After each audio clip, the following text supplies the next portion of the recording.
Good evening, I'm Krisanachkate. Welcome to APTN National News. Thank you for joining us.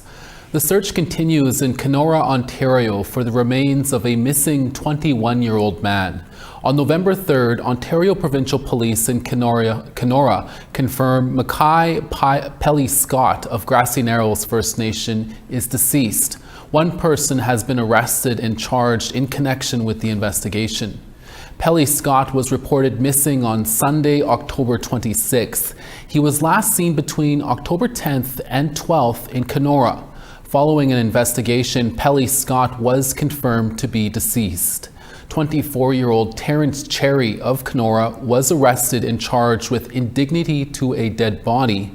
The OPP said today there is no updates as of right now. However, they wanted to assure everyone that the OPP remains committed to locating the victim and all available resources continued to be utilized. The Treaty 3 Police Service, the Kenora Makwa Patrol, and community members are also assisting with the search.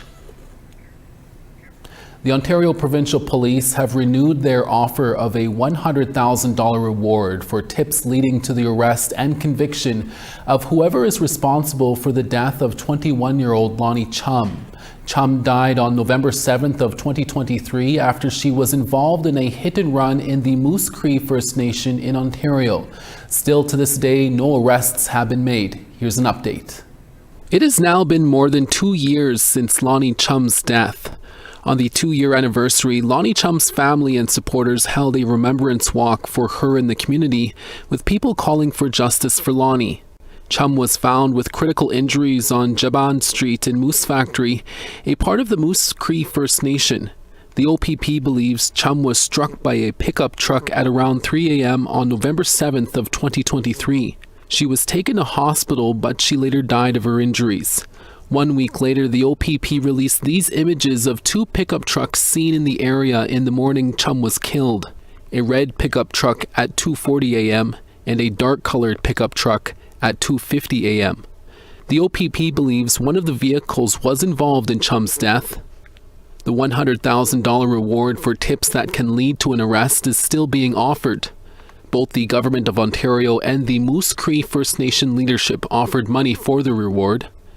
The OPP says that someone knows what happened to Loni Chum, and they're asking for them to come forward.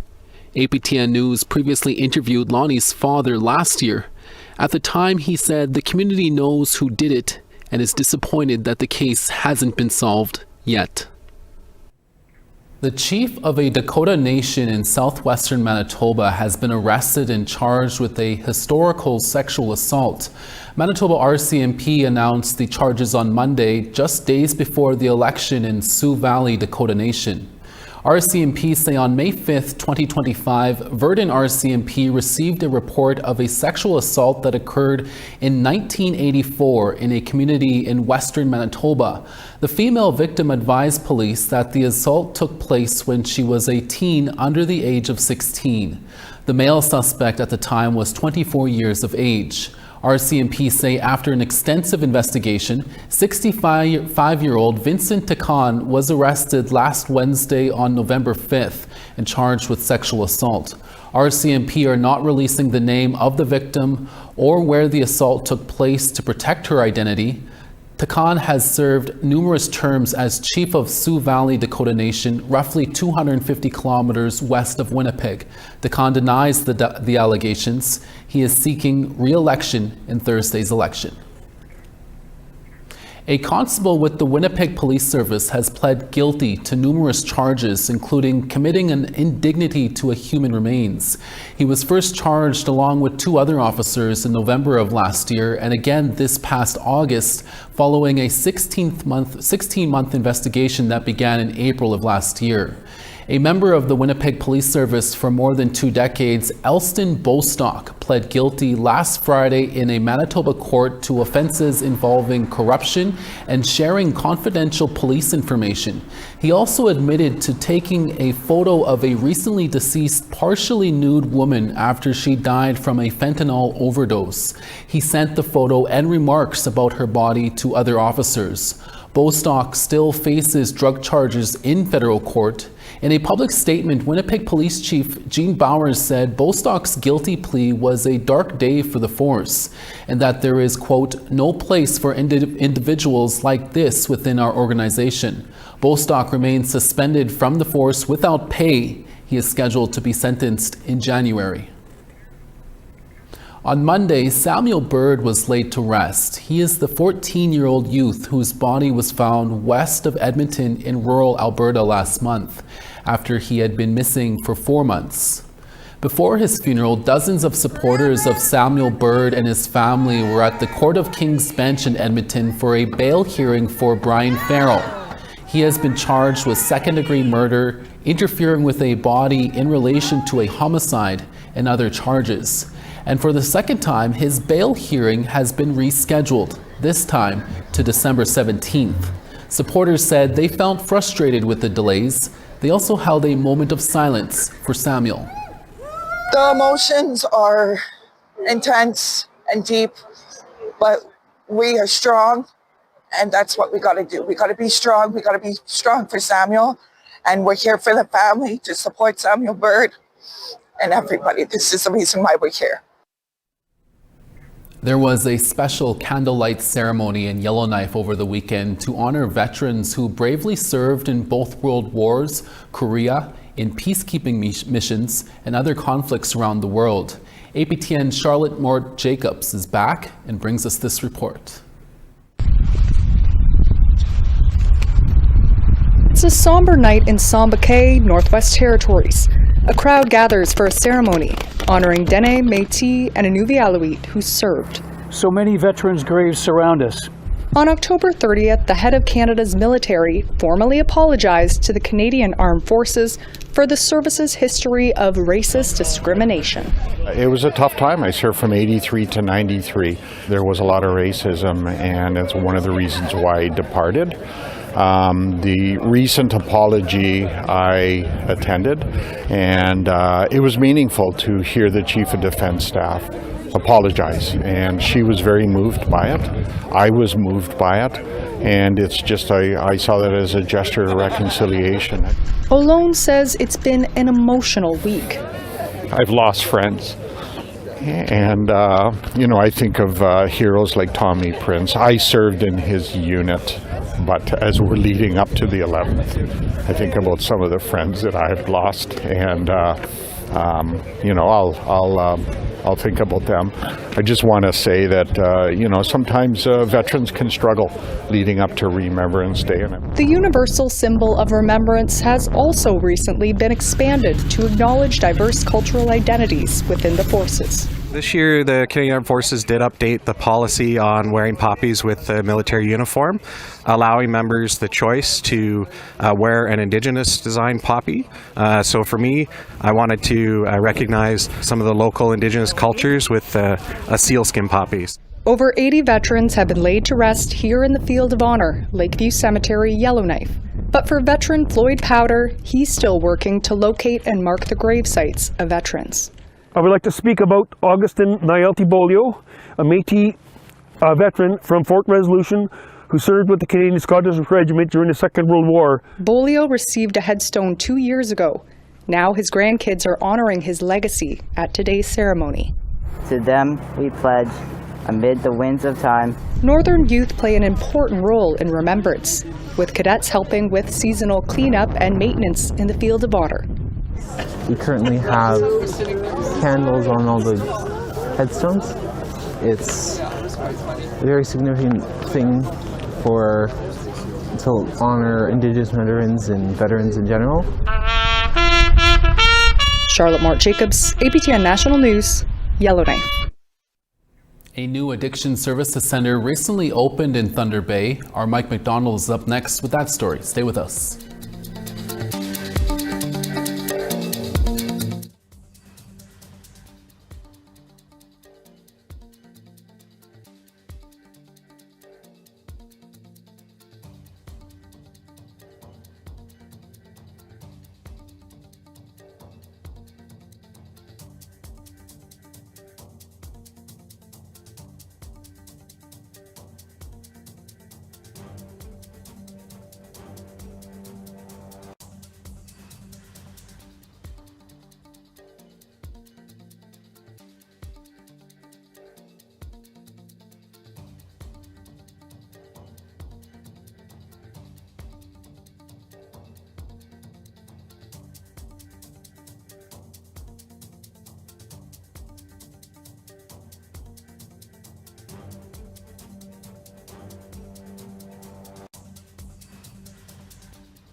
Thanks for staying with us. The City of Thunder Bay's new safe, sobering, and withdrawal management site is now officially open, with a renewed focus on addiction services for Indigenous clients. The site is operated by St. Joseph's Care Group, and it's designed for people seeking culturally appropriate, trauma-informed care. APTN's Mike McDonald reports.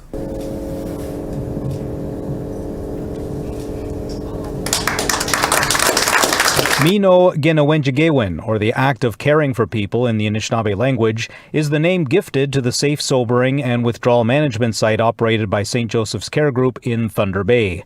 The name reflects the group's commitment to reconciliation. We do see high rates of disparities and, health challenges and lack of access and barriers to supports, caused by historical impacts of intergenerational trauma and colonial policies. We have made a very deliberate effort to have Indigenous leadership, and through Igichida Anakunagwewin, our Elders Council, it is so important to us that they have a role in helping us to name and bless every site where we are going to serve our Indigenous clients. The safe sobering beds provide a supportive, accessible, and supervised place where people who are intoxicated can safely recover from the effects of alcohol or other substances.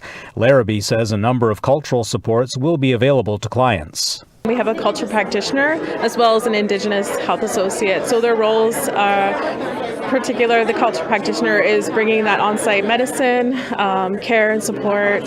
We're healing circles, even bringing in the big drum, and then the connection to elders as well. So if someone is there and they're needing support from an elder, that culture practitioner can help connect them to them. The Ontario government invested $2.9 million in the project, and Thunder Bay Atikokan MPP Kevin Holland says it's one of 3 addiction programs recently rolled out in the region. He says it's a result of several roundtable discussions on the issue. The hope is to reconvene the roundtables and have further discussions about how things are working, what are other initiatives that we may have to undertake, so that I can take that message down and help facilitate supports for the continuum of care that the 3 services are intended to be providing. Thunder Bay's mayor welcomes this new program, especially as the city serves as a healthcare hub for the region. The role of the regional hospital and the regional center of Thunder Bay is to provide servicing for all the communities, whether they're towns, villages, or First Nations, so that people have a safe place to come to recover. So projects like this make that much more facilitative for everyone else who is working diligently to solve this. In order to ensure clients can travel safely to and from care, a new transportation and outreach team has been established, which officials hope will reduce barriers to access care, especially for those who are vulnerable. Mike McDonald, APTN National News, Thunder Bay. Thank you, Mike. New reporting by the Investigative Journalism Foundation and investigative journalist Patty Sontag has uncovered even more concerning details about Ottawa's Indigenous procurement program. Billions of dollars in federal contracts meant to support Indigenous businesses across the country are actually flowing to 24 firms in the Ottawa region. A joint IJF, First Nations University of Canada, and APTN News investigation has found. Sontag's previous reporting on the Indigenous Procurement Initiative led to a Liberal cabinet minister's resignation and exit from politics. For more on this, Patty joins us now from Montreal. Patty Sontag, thanks for joining us. You've been on this file for a while now. Can you tell us about your latest reporting and what you found with Ottawa's Indigenous procurement process? So we're talking about the procurement strategy for Indigenous businesses. And this allocates 5% of all goods and services that the federal government buys. It has to buy from Indigenous owned and controlled businesses. And so what we found is that more than 60% of those funds are staying in the Ottawa area, going to like about 24 companies. And so out of those, when I say those funds, I mean 60% of $1 billion every year. So that's quite a bit. And the rest of the country, so Saskatchewan, Manitoba, it's either any way you go, are just getting a few percentage points of that total, so just a tiny bit. So it shows that there's a real difference between where the contracts are going. They're mostly staying in Ottawa. First Nations, Métis and Inuit leaders have been questioning whether the program is actually benefiting Indigenous businesses for decades. Patty, are you able to say what is being done to ensure it is in the fact Indigenous businesses getting these contracts?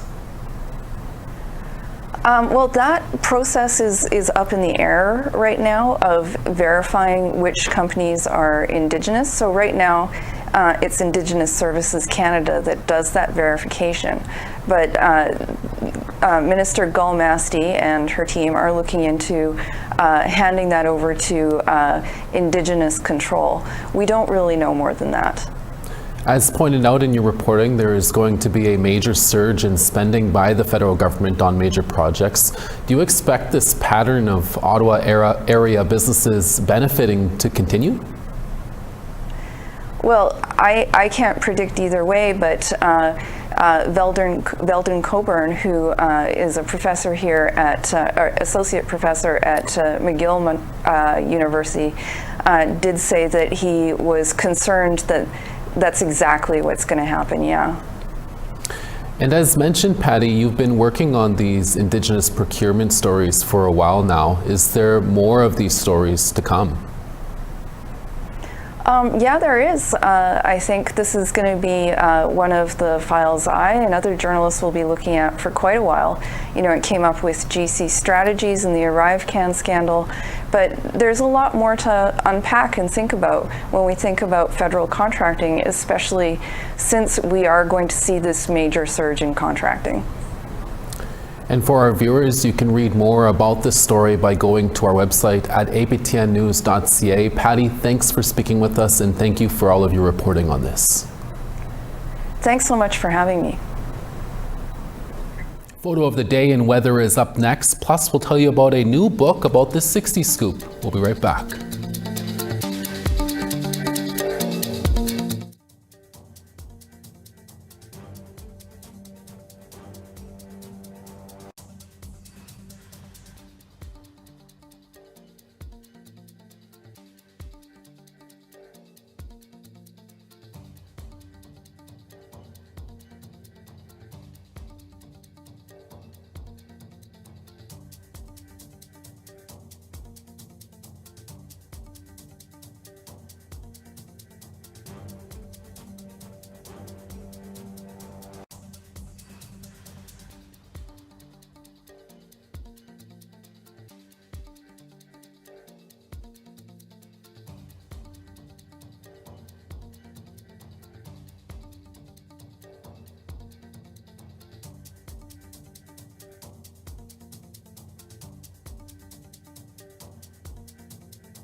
Welcome back. Time now for our photo of the day.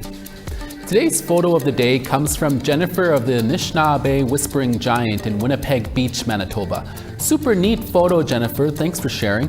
If you want to be featured as our next photo of the day, it's super easy. All you got to do is send an email to share@aptn.ca with your name and a brief description of your picture.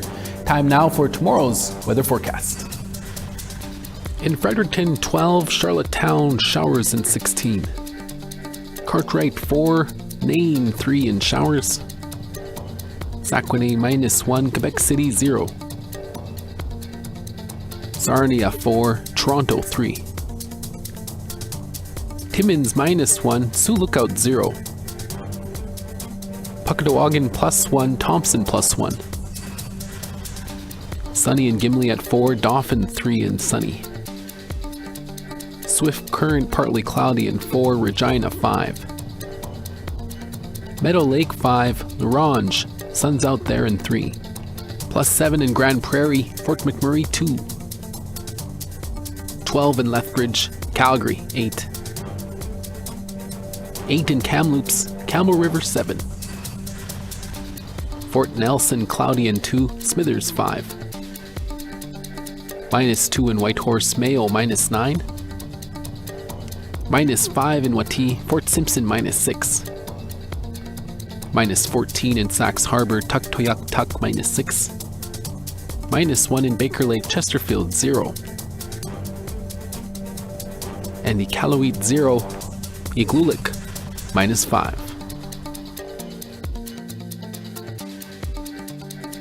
A children's book was recently released telling the story of Nakuset and her experience surviving the 60s scoop.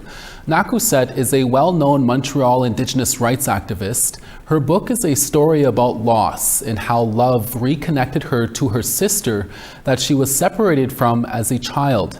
APTN Savannah Craig starts us off with a short reading from I Am My Name. I am a little Cree girl. I know this somewhere deep inside. Every time I look at the sky, every time I look at myself. As a child, Nakuset was told to deny who she was. I tell my father and mother, I am a little Cree girl. No, you are not. Yes, I am. Now she's revisiting these memories in I Am My Name, memories that are painful for Nakuset. We were plucked like tiny trees from our roots. We were carried away by a dark bird that covered the sun. Far, far away from where we came. It pretty much devastated my family, the whole 60s scoop. Thank you so much for being here on this day. My name is Nakuset. Nakuset is the executive director of the Native Women's Shelter. She says her experience made her want to help others. Looking at other people who were also part of the 60s scoop and how they struggled, and just knowing that I needed to I didn't need to, but I felt like I should try to create services. Nakuset is Cree, with roots in Lac La Ronge, Saskatchewan. She was adopted by a Jewish family in Montreal. This is your new name. That name is not me. I do not want a new name. I need to find my sister so she can tell them I have a name. Her book gives children a perspective on the 60s scoop. Nakuset's story is brought to life by illustrator Shinawa Gao, also known as One Dove. I had to give her all kinds of pictures of me when I was little. Gao's mother was also a 60s scoop survivor. So reading her story, it's like I understood her pain so much. I got her loneliness. I knew that desire, that drive to be with her sister again. I really wanted to put emphasis on that feeling of what it's like to be in a completely foreign place, hearing completely foreign language around people that all of a sudden, are trying to pretend to be your family. For Nakuset, it's difficult revisiting the images of those she has lost, especially her older sister, Sonia. I find it's really, it's hard, for me, it's hard to read. Including her bubby, Yiddish for grandmother, a person who is a beacon in Nakuset's life. Where will I go? Somewhere I have a big sister. My bubby says, I will help you find her. Sonia never stopped looking for Nakuset. My sister made it her mission to find me. But that in the end, it actually broke her. I feel like the whole 60s scoop just killed her, literally. Nakuset reunited with her sister 30 years ago. However, Sonia took her life in 2018. For Naguset, the book celebrates the legacy of her late sister. And I'm the last one standing, so I have to keep continuing.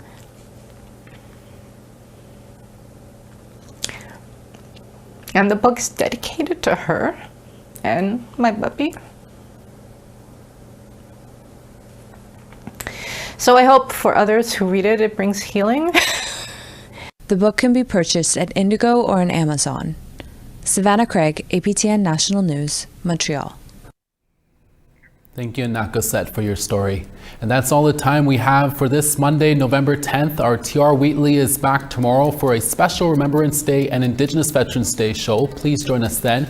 We leave you now with some sights and sounds of the first annual Indigenous Veterans Day powwow held at the Sergeant Tommy Prince Place in Winnipeg. From all of us at APTN National News, Masti Chol Kwana Kananasko Mitten, thank you for watching. We'll see you again.